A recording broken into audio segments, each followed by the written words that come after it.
Wonder Woman Flight of Courage is Six Flags Magic Mountain's most underrated roller coaster.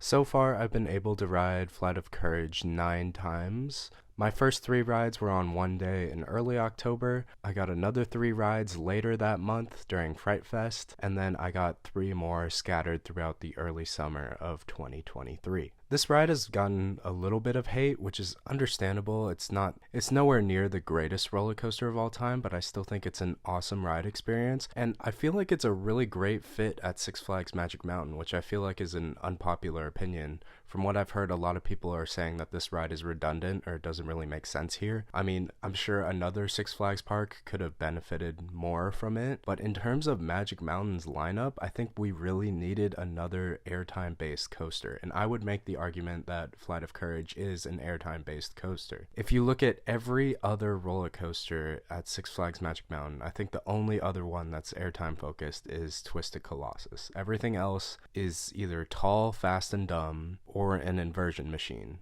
or Apocalypse. I don't think Apocalypse is airtime focused, especially after the first half of that ride ends. But anyway, I love this fit at Magic Mountain, and I'm really happy that we got it. Some of my favorite airtime moments in the park are on Wonder Woman Flight of Courage. I've actually gotten pretty lucky in terms of seating with this ride. I believe I've gotten 3 rides in the front row, 3 rides in the back, and 3 in the middle. So it's been pretty even, but just having 3 front row rides and 3 back row rides, like very back row, that's pretty crazy because boarding for this attraction, it's basically luck of the draw. You wait on the stairs, and then when you get to the top of the stairway, you are met with a moving loading station, so you have no time. There's no staging area, you just get funneled right into your seat, so you can get really lucky or really unlucky. By nature of the moving loading station, the front and the back cars are back to back, so you're either going to get a middle row, or you might be able, if you've already gotten a back row ride and you want to try the front row, it's very possible to maneuver and let one person sneak in front of you so you can grab the front row of the next train. It's awkward and it's not my favorite and I kind of wish they worked it out similar to Wonder Woman Golden Lasso coaster at Fiesta, Texas, that actually had a staging area when I visited. So I was able to request the back row and I was granted that. But that was way back in 2019, so I'm not sure if they're still doing that. Another point of controversy with this ride is the restraints, which I totally understand. They aren't my favorite. I don't really have a problem with the shoulder straps. They're really loose, so you can feel the airtime.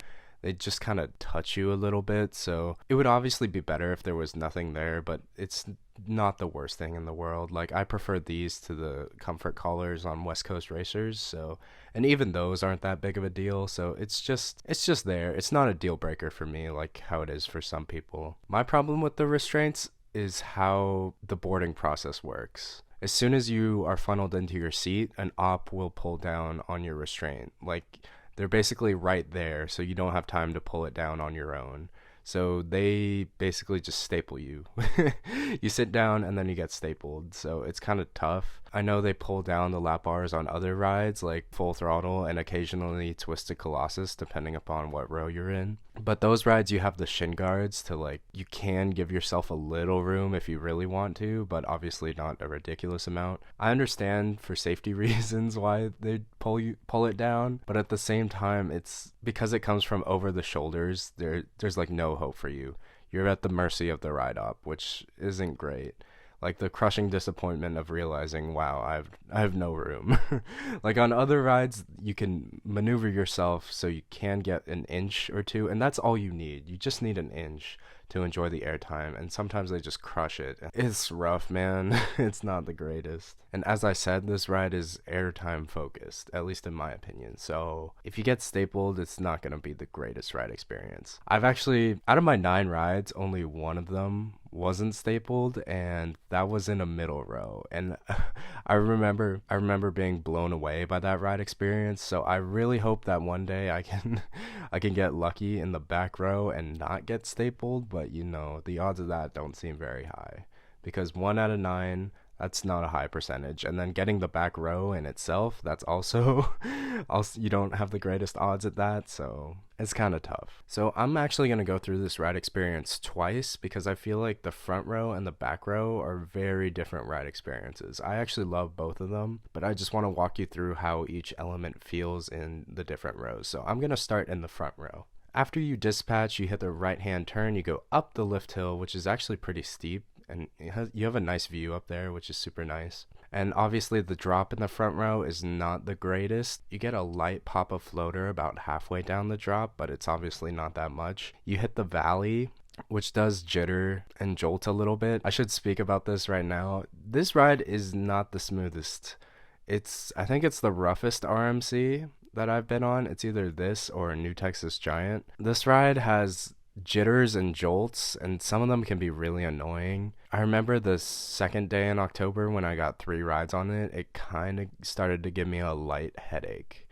Like, it's consistent throughout the ride, especially obviously the further back you are in the train, the more noticeable it'll be, which is how it is for almost every roller coaster. So it is really annoying, and obviously the first valley is an offender of that, but it's not that big of an issue in the front row. After that valley, you curve up into the dive loop. Here you actually get a nice pop of airtime. It's not as intense or sudden as the original Raptor layouts, Golden Lasso Coaster and Railblazer. An inversion that gives airtime is insane. So, it's still an awesome inversion, and it's one of the best at Magic Mountain in my opinion, because I love that it pops you out of your seat and then it whips you down. And that's really fun. I feel like that airtime on this element is more pronounced in the front row than the back row, so that's an advantage to the front row. After that, you slide up into the camelback, and in the front row, I think this is the greatest. This is peak Flight of Courage right here. If you're in the front row, the camelback, that's as good as it gets on this ride. It's incredible. You get thrown out of your seat before you crest the hill, obviously, and you don't land until you hit that valley. Obviously, after you crest the hill, the airtime intensity will be reduced, but it's still a crazy moment because you get thrown up out of your seat as you're cresting into the element, and then you float down the rest of it. So that's so much fun. It's a highlight of the ride, and I love that airtime moment. This is the type of moment that I feel like Magic Mountain was lacking, so I'm so glad that we have it on this ride. And then after that, you curve up into the stall. This is the third stall at Magic Mountain. I feel like you cruise through it pretty quickly, depending upon how the ride is running. In the front row, I feel like you get better hang time in the second half of the element once you start descending towards the ground. But I don't feel like the hang time is super powerful. If you compare stalls at Magic Mountain, I feel like West Coast Racers goes through its stall the slowest. So I feel like that hang time is the strongest. But Wonder Woman still has a decent amount of hang time, so that's pretty cool. And it's fun in the front row. After that, you curve up into the turnaround, and popping into this element is insane. You get a sweet pop of lateral ejector airtime. On my first ride in the front row, it absolutely floored me. It was super powerful, super fun, and I wasn't expecting it for whatever reason. Like, the way it's profiled, I didn't think it would give you airtime in the front row, but no, you get an awesome pop and you get thrown to the side at the same time, so that's really fun. And the crow's nest turnaround itself is really tight, it's really compact. You get some nice laterals there, and then you hit the straight drop off of it, which obviously in the front you don't really notice it. After that, you hit the 0G roll, and this element blew me away. It's super floaty, super floaty. Don't expect whip out of this element. I know I was when I first rode it, because the 0G roll on Twisted Colossus I feel like is one of the whippiest elements I've ever been on, and this one is the total opposite. So I really appreciate the diversity in terms of 0G rolls, because there's so many 0G rolls at Magic Mountain, and I feel like this one is the most graceful and the most floaty. I know I mentioned that one non-stapled ride that I got on this attraction. In the middle row, I got crazy float. I floated out of my seat before the actual inversion, and I didn't land until that valley, and that was just such a surreal feeling, and it was so much fun. I think that was my favorite moment of that ride, or at least the one that blew me away the most, because obviously the airtime was expected. That was unexpected, how much float I got when I wasn't stapled. So if you don't get stapled, you will fly. After that, in the front row, you pop up into the mid-course brake run. That's obviously another great pop of airtime. You usually just slide through the mid-course brake run. You don't even get tapped at all, which is super nice. I assume it's because of the extended layout as compared to the original Jersey Devil at Great Adventure. On all 9 of my rides, I don't remember ever slowing down at all, which is awesome. It's perfect. After the drop off the mid-course brake run doesn't give you much in the front row, and then you curve up into a really tight overbank. It's surprisingly not that forceful, but the support for the dive loop is actually a really awesome head chopper. I kind of don't like pointing these out on ride because for me, head choppers and hand choppers aren't effective if I know about them. I didn't know about that one on this ride, and it works for me. There's another one on Iron Rattler. I'm not going to tell you where it is, but it was super cool. It was an awesome feeling. But like, for example, the ones on Gatekeeper. When I first rode Gatekeeper at Cedar Point, I knew about the keyholes, and everyone talked about how cool it is to have such a neat near miss on that ride. The effect just didn't really work for me. So if you're anticipating a head chopper or a hand chopper, I feel like the point of it is lost. So sorry, I just pointed that one out. But yeah, that's the best one on the ride for me. And then after that, you hit a series of banked airtime hills, twisted airtime hills, I should say. One banks you left, one banks you right. They're pretty fun. Honestly, in terms of airtime hills that are straight in terms of direction, I feel like traditional camelbacks would have been better, but you know, that's just my personal preference. Like the trick track double up on Twisted Timbers, I feel like is inferior to the run of camelbacks on that ride. So I kind of wish that it just had traditional airtime hills instead of these banks. I mean, they're fun pops and gives diversity to the layout because you obviously had that huge camelback earlier. But again, I feel like Magic Mountain could have used an more traditional airtime hills. That's just my opinion though. After those 2 banked ones, you do get a really small traditional airtime hill, and I feel like that one is always the most consistent. I went on a cold day at Magic Mountain this past winter, and I feel like those hills didn't really hit, but more recently and during my Fright Fest rides, when the ride was hauling, you get thrown up out of your seat. So that's really fun during this run of hills. But I feel like the small hill has been the most consistent throughout all of my rides. So that's super nice. At this point, Jersey Devil would hit the brake run, but we have 2 extra elements here at Magic Mountain. I feel like they're both kind of filler. They don't really do much. We basically have a small wave turn and then a bank turn into the brake run. I was kind of disappointed with the wave turn. You don't really get airtime. It's more about the whip that you get transitioning from sideways back to right side up. Like you might get a little floater, but that's about it, and it's not sustained at all. And then the overbank, again, you might get a light pop of floater, but that's about it. You basically just curve up and then back down into the brake run. So it does extend the ride time, which I do appreciate, but they are probably the 2 weakest hills on this ride. So if you've been on Jersey Devil and you're expecting way more from these 2 elements, you shouldn't. They don't hit that hard. Now, going through this experience in the back row, the drop is insane. It blew me away. I feel like this is one of the best drops at Magic Mountain, which is saying a lot. They have a ton of great drops here. This is an awesome airtime pop, and it's super steep too, which is awesome. It's really sustained and powerful, and it's a highlight of the ride when you're in the back row. The airtime on the dive loop I feel like is less pronounced, but it's still there, and you obviously get the pull from the train whipping down into the actual inversion, so that kind of makes up for it. And then the camelback itself is also really strong. I feel like it's better in the front though, but it's still really, really awesome in the back. You do float up out of your seat before the crest, and you don't land until the valley. So it's super powerful, but it's just not as sustained as the front row.